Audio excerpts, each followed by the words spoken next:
Friends, இந்த mysteries group பாத்தீங்கன்னா ரெண்டு கியூட்டீஸ் ஆர்டர் பண்ணிருக்காங்க. அவங்க யாருன்னு பாத்தீங்கன்னா செலினா அண்ட் செஃப்ரின் தாங்க ஆர்டர் பண்ணிருக்காங்க. சோ அவங்களோட லக்கு என்னென்ன ஐட்டம்ஸ் கிடைக்குது அப்படின்னு சொல்லி பாத்துலாங்களா?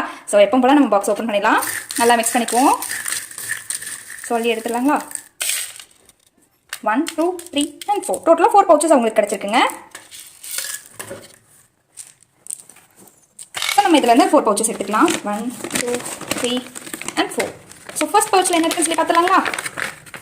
பர்பிள் கலர் ஜெல்லி பீட்ஸ் பிரேஸ்லெட்டுங்க. ஸோ இதை ஆட் பண்ணிடலாம். நெக்ஸ்ட் பவுச்ல என்ன இருக்குன்னு சொல்லி பார்க்கலாம். இதுவுமே பர்பிள் கலருங்க. அது டார்க், இது லைட் பர்பிள் கலர். கூடவே ஒரு ஐட்டம் ஒன்று ஆட் ஆயிருக்கு. அது என்னன்னு பார்த்துலாங்களா? ஸோ அவங்களுக்கு பட்டர்ஃப்ளை கிளிப் தாங்க ஆட் ஆயிருக்கு. ஒரு பட்டர்ஃப்ளை கிளிப் எடுத்து வச்சிடலாம். ஸோ அவங்களுக்கு இந்த கிளிப் ஒன்று ஆட் பண்ணுறாங்க. நெக்ஸ்ட் பவுச்ல என்ன இருக்குன்னு சொல்லி பார்க்கலாங்களா? ஒயிட் வித் பிளாக் கலர்ல ஜெல்லி பீட்ஸ் பிரேஸ்லெட்டுங்க. ஸோ இதை ஆட் பண்ணிடலாம். நெக்ஸ்ட் பவுச்ல என்ன இருக்குன்னு சொல்லி பார்க்கலாம். ஸோ இது பார்த்தீங்கன்னா கிராக்கல் பீட்ஸ் பிரேஸ்லெட்டுங்க. ஸோ இதை ஆட் பண்ணிடலாம். இந்த ப்ளஃபியான ஒரு காயின் பவுச் ஒன்று ஆட் பண்ணுறேங்க. ஸோ டோட்டலாக 99க்கு உங்களுக்கு இந்த ஐட்டம்ஸ் எல்லாமே கிடைச்சிருக்குங்க. ஸோ நெக்ஸ்ட் வீடியோவில் பார்க்கலாம். Bye friends.